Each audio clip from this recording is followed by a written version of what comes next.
lalim at sa hayag, nakikita ka ng Ama. Pinagpapala niya ang kaniyang bayan, biyaya niya ay para sa lahat. Tayo na mga anak na maging alahit, nawa'y maging matulungin.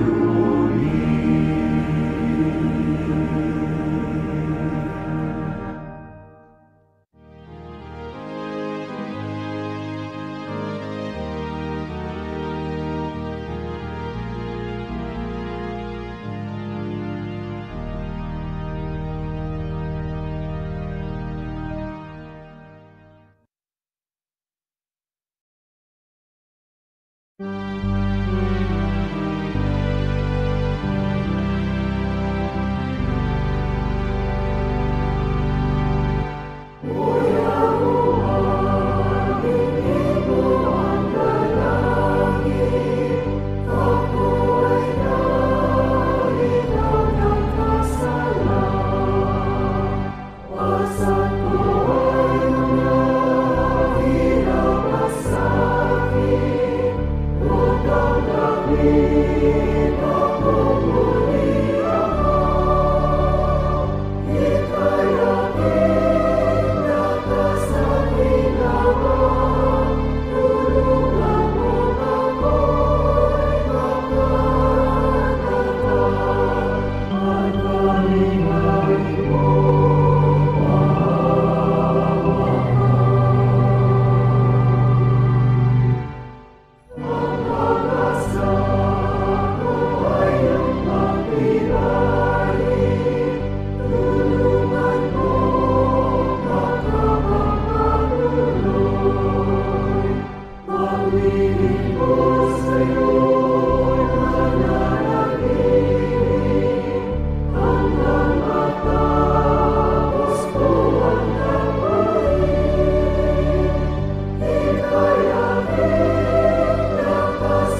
Yahweh Abba, ang aming makapangyarihang Diyos. Nandito ang iyong mga anak. Muli ka po naming hinahandugan ng pagpupuri at pagpapasalamat mula po sa aming mga puso. Kinikilala namin ang iyong kagandahang loob, ang iyong patnubay, ang lahat ng ginagawa mo, alang-alang sa iyong mga hinirang. Katuwaan ng aming kaluluwa na magtipon-tipon para sambahin ka. Nawa tanggapin mo ang iyong mga anak. Panginoong Yahushua, dahil po sa iyo, makalalapit muli kami at magkaroon ng karapatan sa panalangin at sa pagsamba. Sinasamba ka rin namin, Panginoong Yahushua. Ikaw ang aming tagapagligtas. Ikaw po ang nagbuwis ng buhay, alang-alang sa aming lahat. Ama, pakibasbasan kami habang kami nakikinig sa iyong mga salita. Pakinabangan ng aming mga kaluluwa ang lahat po ng iyong mga salita. Pakibasbasa ng iyong mga anak. Saan man po kami naroroon, gawin mo po kaming tunay na tagapakinig sa pamamagitan ng pagsunod sa lahat ng iyong kautusan. Pakibasbasan po, Ama, ang kabuhayan ng iyong mga anak at patuloy pong tanggapin ang lahat ng iniabuloy namin sa iyo ngayon. Ito pong aming pinagmamakaawa sa pangalan po ng aming tagapagligtas na si Yahushua HaMashiach. Amen.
Shabbat Shalom sa inyong lahat, mga kapatid. Tayo po ay nagpapasalamat dahil sa ating ginagawang mga pagtitipon at mga pagsamba kung kailan tayo po ay nagpupuri sa ating dakilang Ama na si Yahuwah at ang kanyang anak na si Yahushua HaMashiach. Ang ating pag-aaralan po ngayon ay tungkol po sa anghel na ating mababasa sa loob ng Biblia. Ngayon, alam po natin sigurong lahat na yung salitang anghel ay hindi po tumutukoy sa kalagayan, kundi po sa kanyang tungkulin. Kapag sinabi po kasi, isinugo ng Diyos, ibig sabihin siya po ay anghel. Ang tao, pwede maging anghel. Ang isang tagalangit, pwede rin pong tawaging anghel. Pero ang ating pag-aaralan ngayon ay hindi po anghel na tao, kundi anghel na tagalangit. Mahalaga po na malaman natin ang ukol po sa mga anghel na likha ng Diyos sapagkat kapag matutunan natin ang kanilang kasaysayan, ito po ay magtuturo sa atin sa ating kinahaharap ukol po sa panukala ng Diyos sa lahat ng mga nakay Kristo Yahushua. Kaya magsimula po tayo dito po sa Salmo 89, 5-7. Yahuwah, pupurihin ng mga nilalang sa langit ang iyong katapatan at mga kahangahangang gawa. Walang sino man doon sa langit ang katulad nyo, Yahuwah. Sino sa mga naroon ang katulad nyo, Yahuwah? Iginagalang kayo sa pagtitipon ng mga banal sa langit.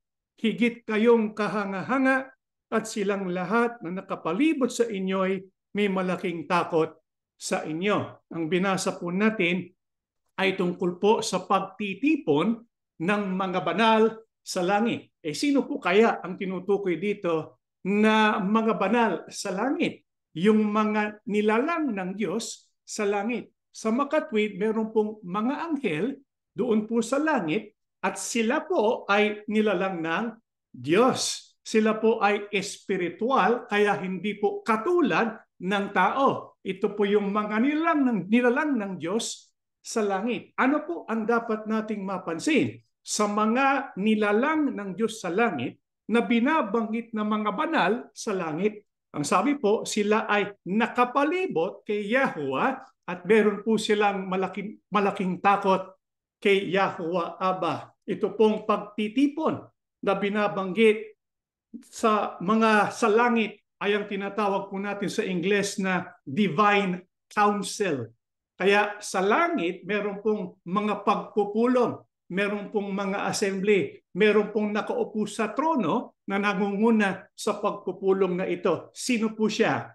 Walang iba kundi si Yahuwah Abba. Siya po yung leader. Alam po nating lahat yan sapagkat siya yung lumalang at yung mga anghel sa langit, sila po lahat mga nilalang. Kaya dito sa pagpupulong ni Yahuwah Abba, kitang-kita natin, sino po talaga ang namamahala? Sino po talaga ang nagpapatakbo ng buong sanlibutan at ng buong langit? Kaya dito po sa konsilyo, doon po sa langit, meron pong tagapanguna, si Yahuwah, at meron din po siyang mga kasama, yung mga nilalang sa langit. Kaya si Yahuwah, pinaka-leader, pinaka-nasa taas, tapos yung mga nilalang sa langit. Sino po ang kasama dito po sa mga nilalang sa langit na kasama po doon sa konsilyo? Pakinggan po natin dito po sa Job 38:4 hanggang 7. Saan ka nandoon nang ilagay ko ang mga patibayan ng lupa? Ipahayag mo kung meron kang unawa. Sinong naglagay ng mga sukat niyaon? Kung iyong nalalaman. O sinong nagunat ng panukat diyan? Sa ano nalagay ang kanyang mga patibayan? O sinong naglagay ng batong panulok niyaon nang magsiawit na magkakasama ang mga bituin pang-umaga at ang lahat ng mga anak ng Diyos ay naghihiyawan sa kagalakan? Ang binasa po natin ay isang pagkakataon kung kailan kinausap ni Yahuwah isang lingkod niya ng pangalan ay si Job. Alam natin maraming problema si Job. Dumaan sa matinding pagsubok. Pero humarap si Yahuwah sa kanya at sinabi niya, marami kang iniisip, marami kang tinatanong. Pero wala ka sa posisyon para questionin ako. Kaya pinahayag ni Yahuwah kay Job ang ukol po sa kanyang ginawang paglalang sa sanlibutan. Napansin po ninyo, nung nilalang ng Diyos ang buong sanlibutan, sino po yung nilalang na? Yung pong mga anghel. Ang tawag ng Diyos sa mga anghel, kanyang mga anak. Sa makatwid, tawag ng Diyos doon po sa ilang mga anghel na kanyang nilikha, mga anak niya. Anak ng Diyos. Kasi kung babasahin po ninyo, ang Old Testament, meron pong mga banggit doon, mga anak ng Diyos. Ang tumutukoy doon ay ang kanyang mga anghel na kasama sa kanyang sambahayan. Ang Diyos po kasi ay nagtatatag ng sambahayan sapagkat nais ng Diyos na magkaroon ng relasyon. Kaya ang tawag niya sa piling mga anghel, kasama niya sa kanyang sambahayan, kasama sa kanyang royal family o kaya anak ng Diyos. Kasama siya doon po sa mga pagtitipon doon sa langit. Ano po bang dahilan kung bakit nagtitipon ng Diyos kasama yung mga anak niya doon po sa langit? Dito po sa Job 2 ang talatay 1, nangyari uli na sa araw ng pagparoon ng mga anak ng Diyos upang magsiharap kay Yahuwah, na nakiparoon din si Satanas upang humarap kay Yahuwah. Ito po ang binasa po nating tagpo rito ay ukol po sa isang konsilyo. Ano bang dahilan ng Diyos kung bakit nagkakaroon siya ng isang konsilyo o kaya pagpupulong? Ito po ay para sa talakayan. Meron pong nababasa kong minsan, merong talakayan ng bayan, merong talakayan ng langit. Sino pong nangunguna? Si Yahuwah. Ano pong dahilan kung bakit nakakaroon sila ng talakayan? Para pag-usapan ang mga nangyayari sa mundo o kaya para pag-usapan ang mga nangyayari sa langit at kung ano ang dapat gawin sa tamang pagpapasya. Sino nangunguna? Si Yahweh. Pero itong tanong ko, kailangan po ba ng Diyos yung input, yun pong advice ng mga nasa konsilyo para magsagawa ng tamang pagpapasya? Hindi po. Bakit niya ginagawa itong konsilyo? Sapagkat ito ang kanyang kagustuhan. Gusto niya po kasing ipamahagi yun pong decision making sa mga nilalang niya. Ayaw niyang solohin. Gusto niyang ipamahagi sa kanyang tinatawag na mga anak. Kaya dito po sa isang talakayan, sino po yung sumingit? Si Satanas. Nasa si Satanas ay kasama po sa mga anak ng Diyos. Kaya kasama siya doon po sa talakayan. Ngayon, ano po ang marahil gawin ng Diyos o kaya ano ang maaari niyang gawin kapag halimbawa nagkaroon po sila ng pagpapasya? Pakinggan po natin dito po sa unang mga hari, 22:19, at sinabi ni Mikeyas, kaya't inyong dinggin ang salita ni Yahweh. Aking nakita si Yahweh na nakaupo sa kanyang luklukan at ang buong hukbo ng langit ay nakatayo sa siping niya ay sa kanyang kanan at sa kanyang kaliwa. Ito po sa ating binasa ay ukol po sa isang pangyayari. Meron po kasing masamang hari, ang pangalan niya ay si Ahab. Yan pong pasya ng Diyos, kailangan nang mawala sa eksena itong si Ahab. Pero kaya nagpatawag ng pagpupulong ang Panginoong Yahweh, nagkaroon po ng talakayan, tapos merong isang anghel, nagbigay po siya ng suggestion. Nagustuhan ng Diyos yung suggestion na yon. Kaya anong ginawa ng Diyos? Ipinakita ng Diyos yung suggestion na yon sa isang propeta. Pangalan po niya ay Mikeyas. Kaya kung minsan, pagkatapos na magkaroon ng talakayan, ang Diyos at ang kanyang konsilyo ay ipahahayag yung pagpapasya para matupad doon po sa lupa. Kaya nga merong kasabihan, kung papaano natutupad ang kalooban ng Ama sa langit, kailangan matupad din sa lupa. Sa makatwid ang nagpapasya, Panginoong Yahweh. Pero yung pag-iisip, pinamamahagi po niya, pati sa mga kasama niya sa konsilyo. Kaya mapalad kapag kasama ka sa konsilyo ng Diyos, sapagkat binibigyan ka ng karapatan sa pagpapasya. Kaya kung pag-aaralan po natin, yung divine council doon po sa langit, yan po ay merong hierarchy. Yung divine council, sa pinakataas, sino po? Si Yahweh. Yung susunod doon, yun pong kasama niya sa royal family. Sons of God ang tawag po sa kanila. Katulad po siguro dito sa atin, kapag meron pong hari, syempre yung mga sambahayan, yung kasama sa sambahayan ng hari, meron silang matataas na posisyon. Doon po kasi sa Divine Council, kapag mataas ang position mo, marami kang gampanin, marami kang trabaho. Yung pinagkakatiwalaan para magkaroon ng maraming trabaho, yung kasama sa royal family. Meron po mga anghel, hindi po sila basta sinusugo lang Kasama sila sa pagpapasya. Sino po yun? Yun pong mga sons of God kasama sa royal family. Sino rin ang kasama sa konsilyo? Yung pong mga ibang anghel. Sila po yung pinag-uutusan, mga karaniwang anghel. Kaya iba't ibang tiers yan. Iba't ibang hierarchy. Pinakapangulo, walang iba kundi si Yahweh. Nandoon yung kanyang sambahayan, yun ang susunod, kanyang pamilya, at doon po sa ilalim ay ang ibang mga anghel. Sa makatwid, dito po sa konsilyo ng Diyos, nahahayag ang kanyang kalooban kung bakit niya nilikha itong mga nilalang sa langit. Ito ay para sila, itong mga nilikha, ay maging representative ng Diyos doon po sa langit. Kaya po nilikha ng Diyos sila. Pero pagkatapos po likhain ng Diyos itong mga nilalang sa langit o mga anghel, ano rin ang kanyang pinagpasyang likhain? Dito po sa Genesis.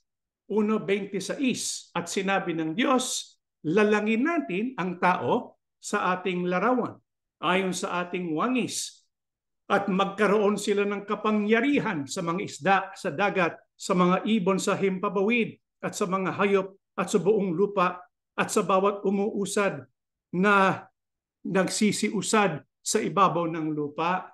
Ano pong nilikha ng Diyos? Pagkatapos niyang likhain ang mga anghel sa langit, ang sabi po rito, lalangin natin ang tao ayon sa ating larawan. Ngayon, mayroong mga iba, kapag binabasa po nila ang Genesis 1:26, ang kanilang konklusyon, sabi nila, lalangin natin ang tao. Kaya meron pong kanatin ang Diyos. Kaya sino po yung kanatin ng Diyos? Si Yahushua at saka yung banal na Espiritu, yung Trinity. Kaya daw sinabi, lalangin natin ay sapagkat nandun po yung ibang kasama sa Trinity. Pero kung ating babasahin, ano po ba ang dahilan kung bakit sinabi ng Diyos, lalangin natin ang tao sa ating larawan? Ito po'y sinabi ng Diyos sapagkat nasa konsilyo siya. Ang kausap niya, sino? Yung mga anghel. Anong sabi ng Diyos? Nakasama ang mga anghel. Lalangin natin ang tao sa ating larawan. Sa makatwid, yung mga anghel, kalarawan ng Diyos. Tayo po, kalarawan din tayo ng Diyos. Sa anong sentido? Ang mga anghel at ang mga tao ay kalarawan ng Diyos. Sapagkat meron pong mga katangian ng Diyos na binigay sa mga anghel at ibinigay din sa atin. Halimbawa, meron po tayong kakayahan sa pag-iisip, sariling pagpapasya, meron tayong emotion, meron tayong creativity. Yung mga anghel, ganun din sila. Pero ang kaibahan sa mga anghel, mas mataas sila ng konti sapagkat hindi po sila limitado sa kanilang, wala kasi po silang physical na katawan na katulad ng taglay natin. Kaya hindi po sila limitado. Tayo po, meron tayong mga physical limitations sapagkat tayo po ay laman at buto. Kaya kung ang pag-uusapan ay ang mga katangian, meron po tayong katulad na katangian na taglay ng mga anghel na taglay din ng Diyos. Kaya tayo po nilikha ng Diyos para tayo ay maging representa ng Diyos dito po sa lupa. Sa makatwid, kita natin si Yahuwah, ginawa niya yung kanyang mga anghel sa langit para sila pong mamamahala doon po sa langit. Dito naman sa lupa, sino pong nilikha para mamahala dito? Tayo pong mga human beings, tayo pong mga tao. Kaya lang, ano pong nangyari nung pinagkatiwala sa atin ng Diyos na mamahala para po sa lupa? Nagsimula po sa Garden of Eden. Alam natin sa Garden of Eden, ano pong nangyari sa tao? Sila po hindi nakasunod, kaya sila ay pinasyahan na mamatay at pinalayas mula sa halaman ng Eden. Tapos ano pong sumunod na pangyayari? Nagkaroon po ng matinding pagtalikod sa Diyos. Ang tao sa halip na sumunod sa Diyos, ano pong kanilang ginawa? Pinatay nila ang kanilang kapwa-tao. Ang iba ay pumasok sa iba't ibang uri ng sexual immorality sa pangunguna ng mga fallen angels. Kaya kita natin yung masamang influensya dito ng ilang mga fallen angels. Yung mga nilikha ng Diyos sa langit at saka yung nilikha ng Diyos sa lupa, nagkataon na nagkasundo silang lumaban kanino? Sa ating Panginoong Diyos. Ngayon, anong pasya ng Diyos? Para po maayos yan. Nagkaroon po ng bahang gunaw, tinatawag natin na universal flood.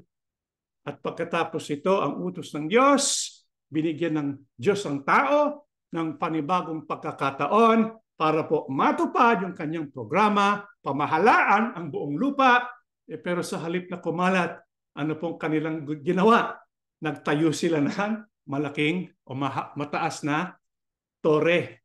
Kaya nung ginawa ng Diyos, kinonfuse yung kanilang lengguwahe. Kaya nagkaroon ng paghiwa-hiwala yung mga tao. Yung mga tao ay nag-scatter throughout all the earth. Dahil po rito, ano pong naging pasya ng Diyos?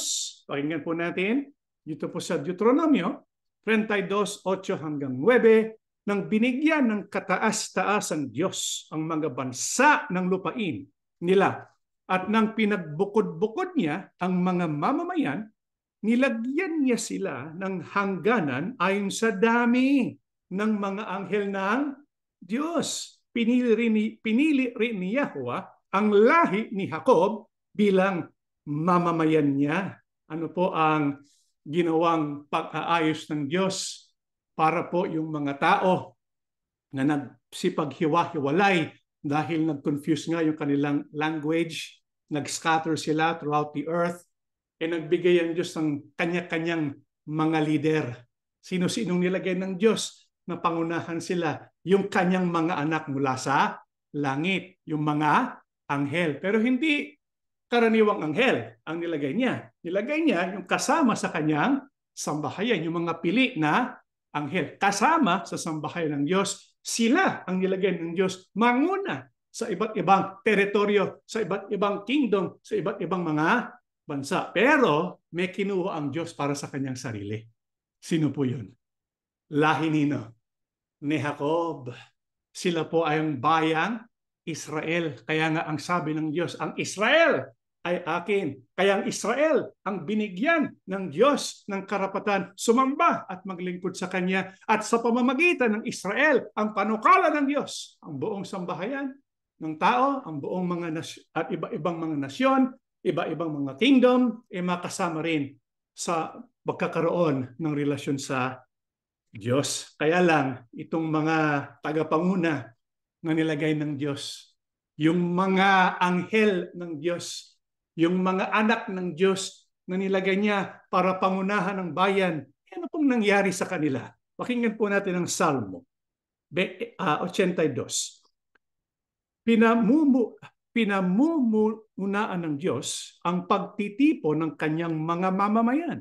Sa gitna ng mga hukom niya, sa gitna ng mga hukom, siya ang humahatol sa kanila. Sinabi niya sa kanila, hanggang kailan kayo hahatol ng hindi tama? Hanggang kailan ninyo papaboran ang masasama? Ngunit gaya ng ibang mga namumuno ay babagsak kayo at gaya ng ibang tao ay mamamatay din kayo. Sige na, O Diyos, hatulan niyo na ang lahat ng mga bansa sa mundo sapagkat sila na may sa inyo. Ano po ang naging resulta nung nilagay ng Diyos itong mga anak niya na mga anghel para pangunahan ang iba't ibang mga bansa?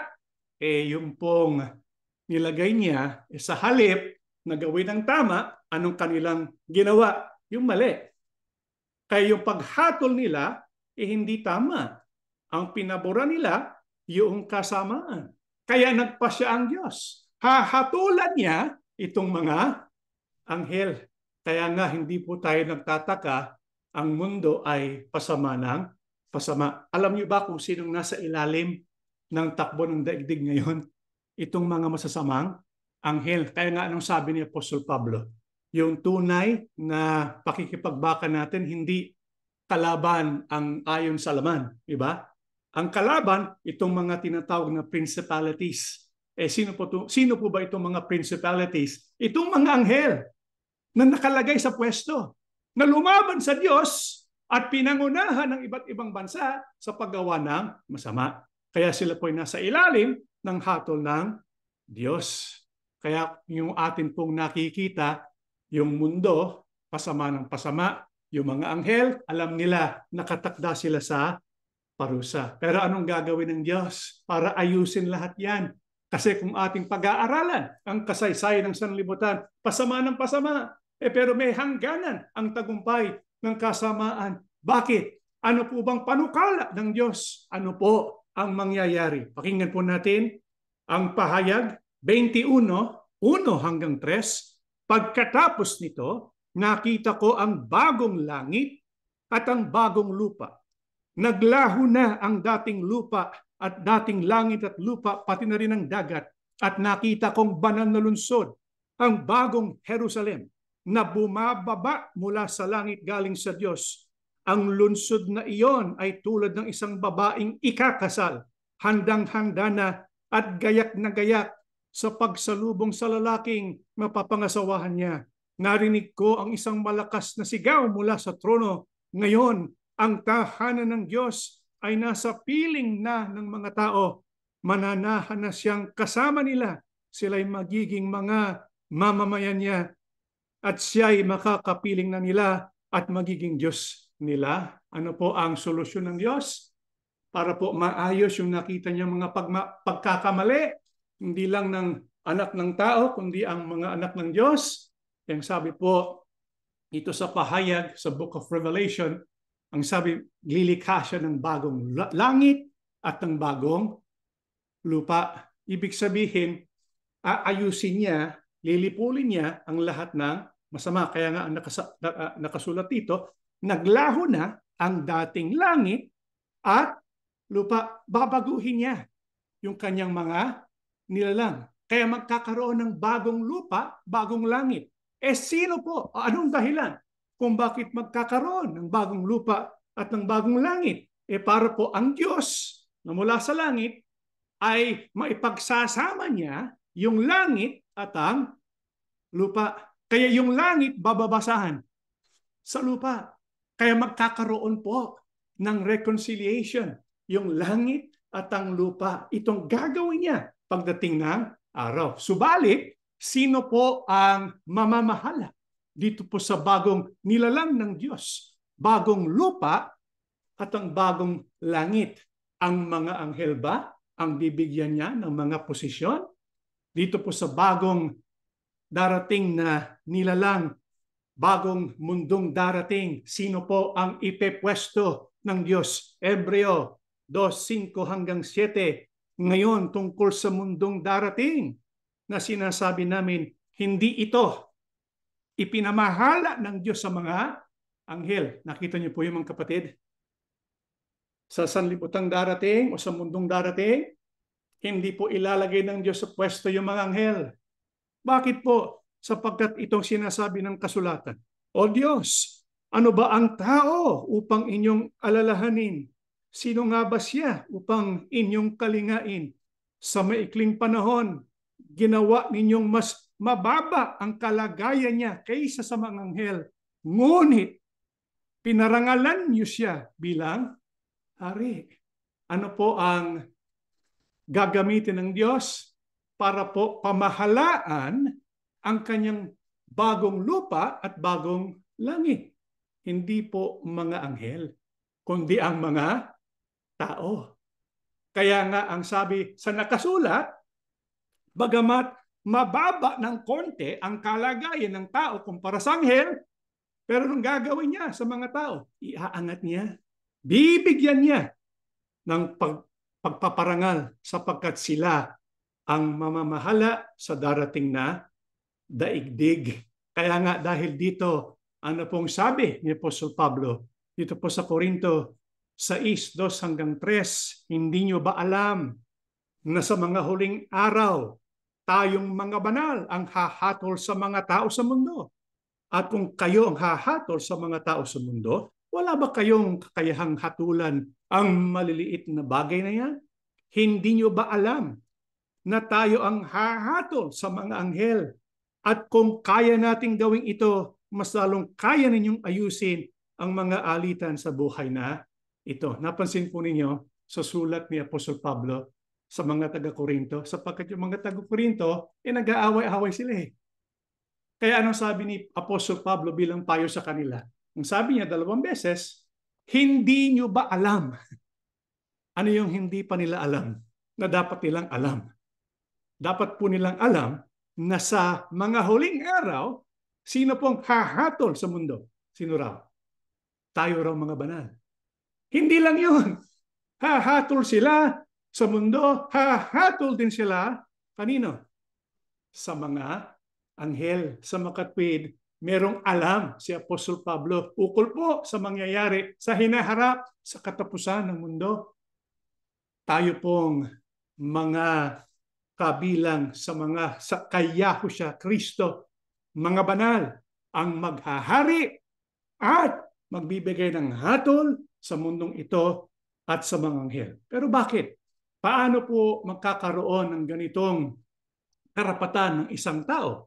Pakinggan po natin ang Juan 1:12. Datapwat ang lahat ng sa kanya'y nagsitanggap at pinagkalooban niya sila ng karapatang maging mga anak ng Diyos sa makatwid bagay ang mga nagsisisampalataya sa kanyang pangalan. Ayon po sa ating binasa, kapag tayo po'y tumanggap at sumampalataya at nagtiwala kay Yahushua, anong karapatan ang ibibigay sa atin? Karapatan maging mga anak ng Diyos. Mga kapatid, hindi po ito karaniwang biyaya. Kung atin pong pag-iisipan kung gaano kadakila ang biyayang ito, tayo po ay magagalak ng totoo. Ang sabi po ni Apostol Juan, yung tumatanggap kay Yahushua, hindi po sila karaniwang tao lang.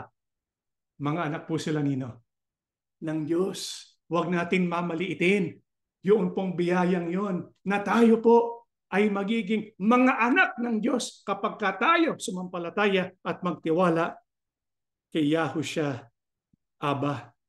Kaya mga kapatid, kay Yahushua HaMashiach.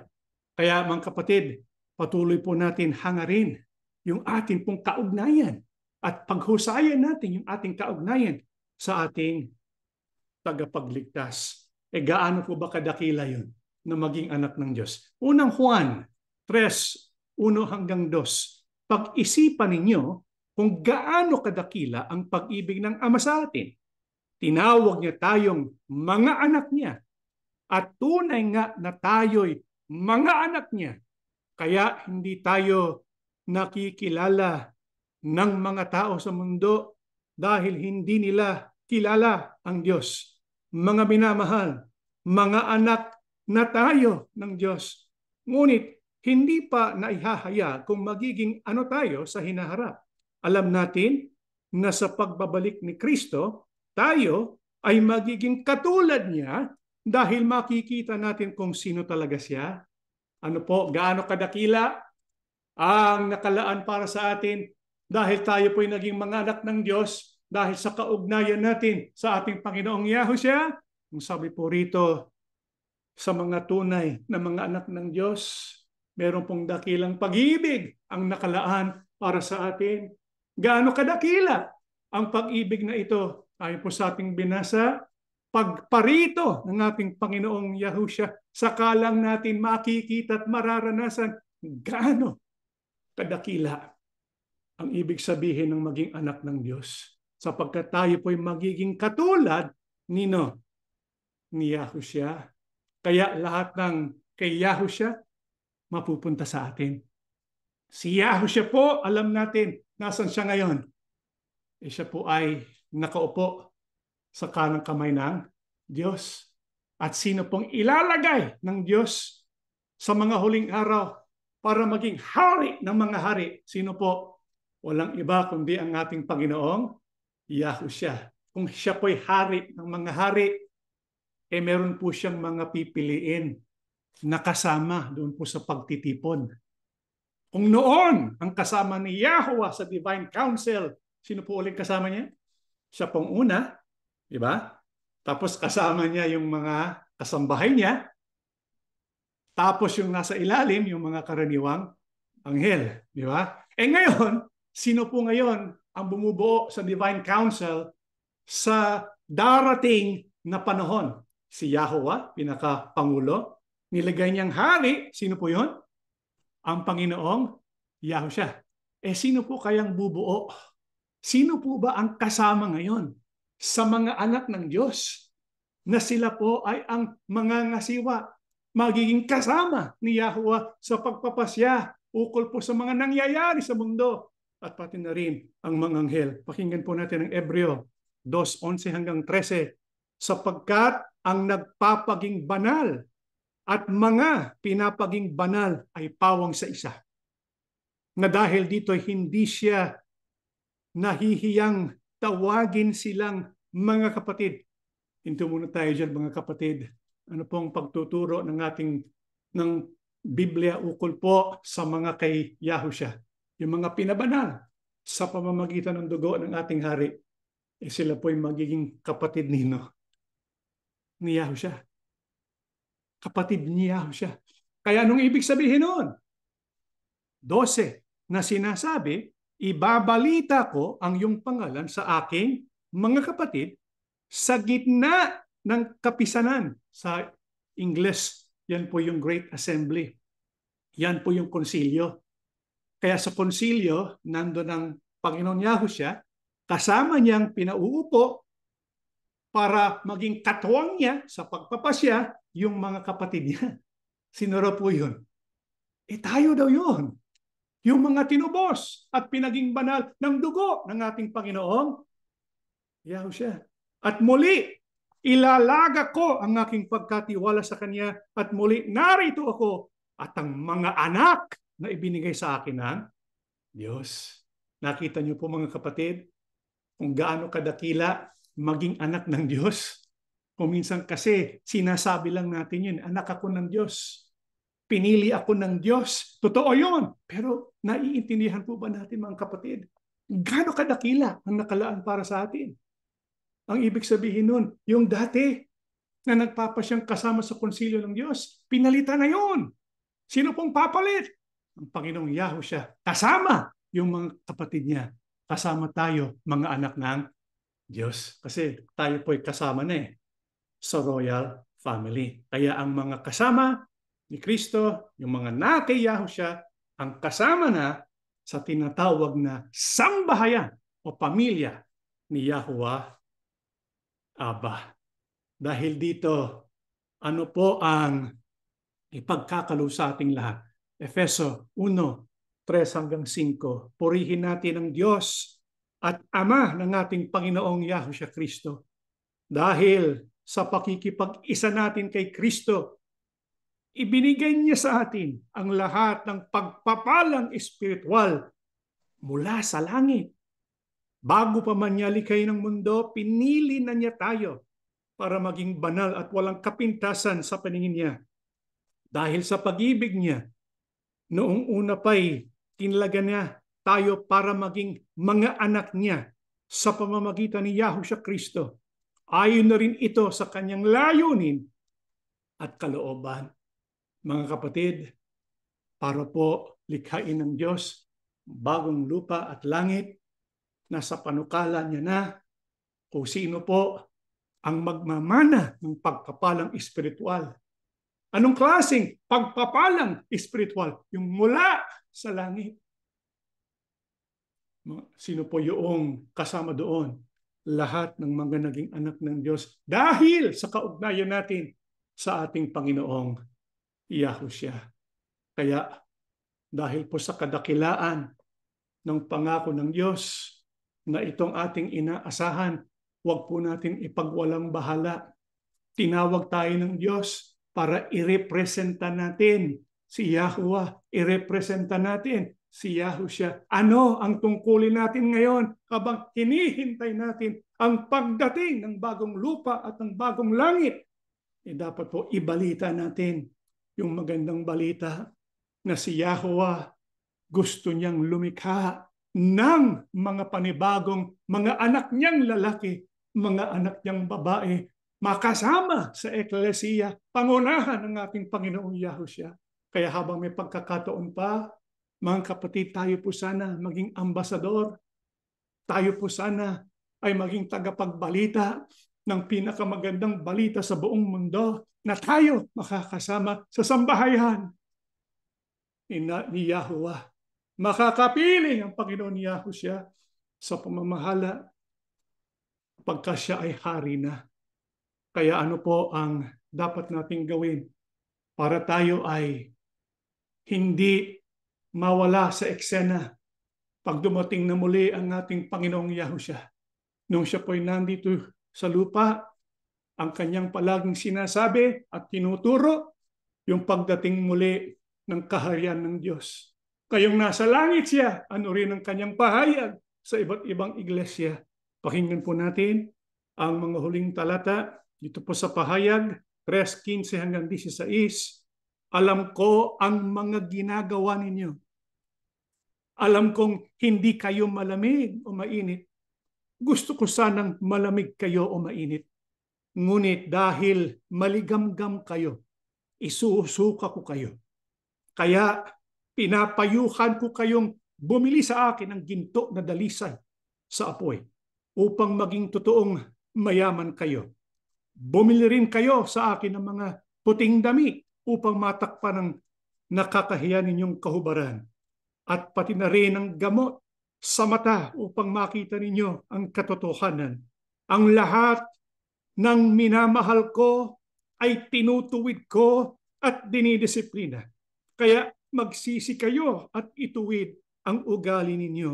Ang magtatagumpay ay pauupuin ko sa tabi ng aking trono, tulad ko na nagtagumpay at naupo sa tabi ng trono ng aking Ama.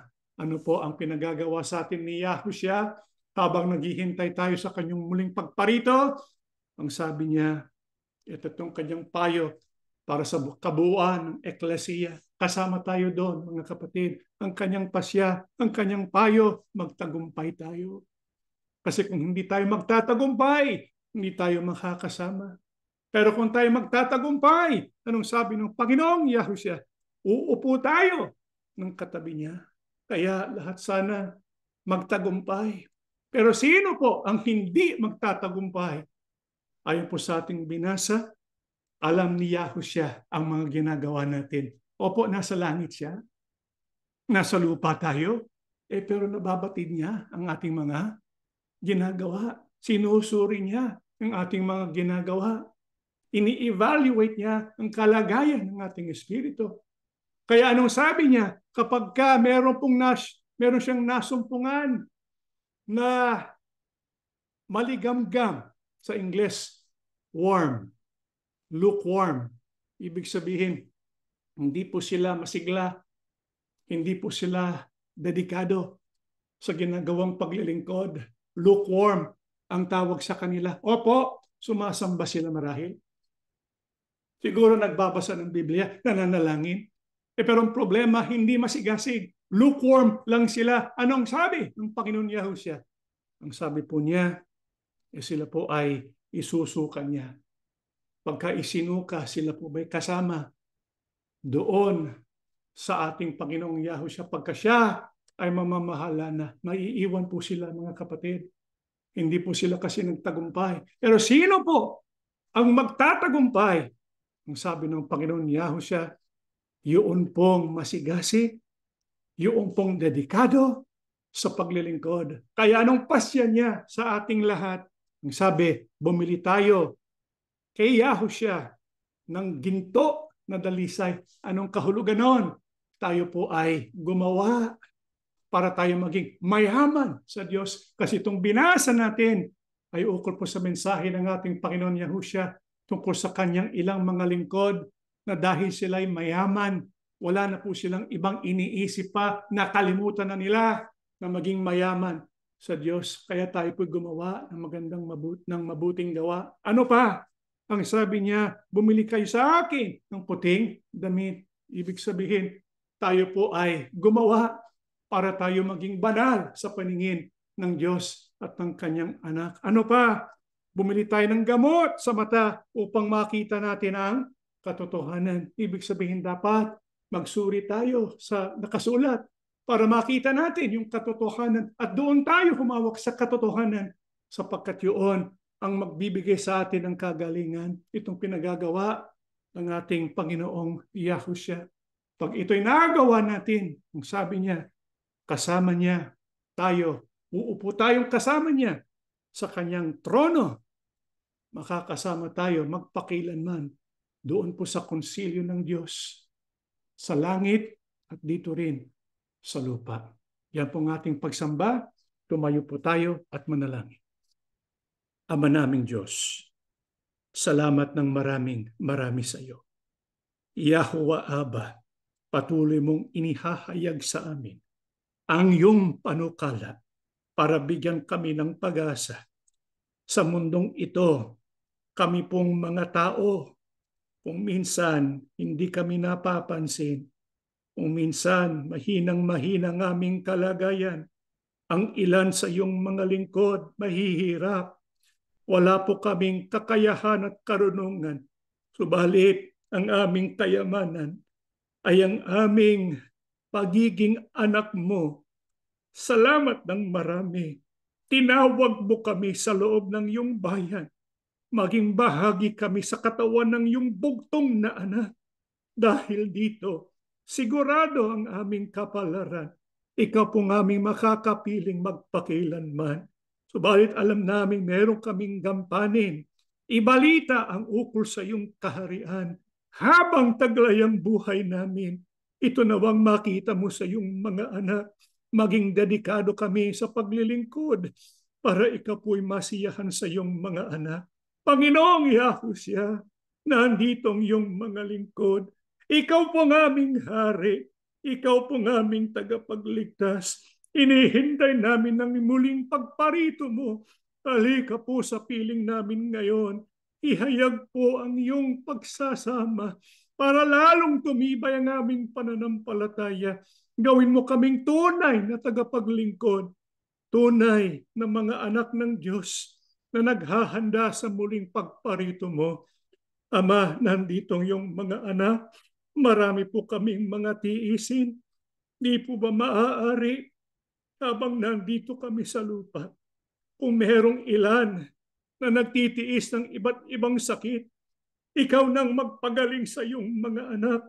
Kung meron nasa tindi ng kahirapan, tulungan mo kaming lahat sapagkat umaasa kami sa iyo at sa iyong magagawa para sa iyong mga anak.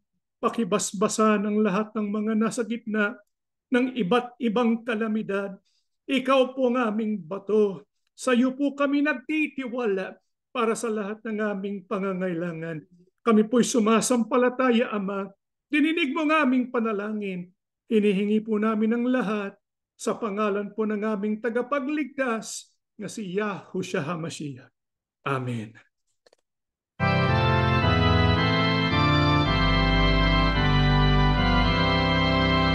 Tingin mo iasyaran, si Yahuwah ay ang malalim, si Yahuwah lamang.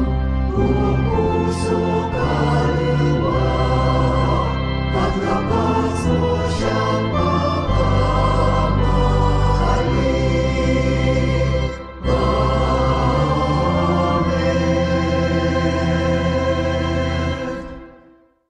Ang walang maliw na pag-ibig at masaganang awa ni Yahuwah Abba, ang biyaya at kapangyarihan ni Yahushua HaMashiach, at ang laging paggabay ng banal na Espiritu sumaating lahat ngayon at magpakilanman. Amen. Mga kapatid, konting paalala lang, next week po ay itutuloy po natin ang ating children's ministry, December 13, December 14, Friday and Saturday. Hopefully those who have young children, enroll them so that they can be a part of the classes of the children's ministry. At magkakaroon po tayo ng year-end General Assembly. Ito po ay open forum, interactive, that way you can ask questions. And this is to prepare for the year that is to come, 2025. So this year-end assembly will be through Zoom, and only through Zoom because it's the only way for us to be able to interact with one another live. Again, that's Saturday, December 28, 2024, 3 p.m. Pacific Standard Time. Lastly, we have for next year, we have Project 7 Churches. It is our plans. We're still in the planning stages. We're at the moment gathering interest. For those who are interested, please let us know if you want to be a part of a field trip to Turkey so that we can see these 7 churches in the book of Revelation 2 to 3. So we're looking at possible dates between August to October. Once we kind of specify the particular dates, pwede namin ibalita, and then please let us know if you're interested, because if there's not much interest, then of course we cannot push through with it. And so only if we get enough interest, will we be able to go to our field trip. Again, this is for 2025, Project 7 Churches. Natatapos na po ang ating pagsamba. May Yahuwah Abba and Yahushua HaMashiach bless all of us.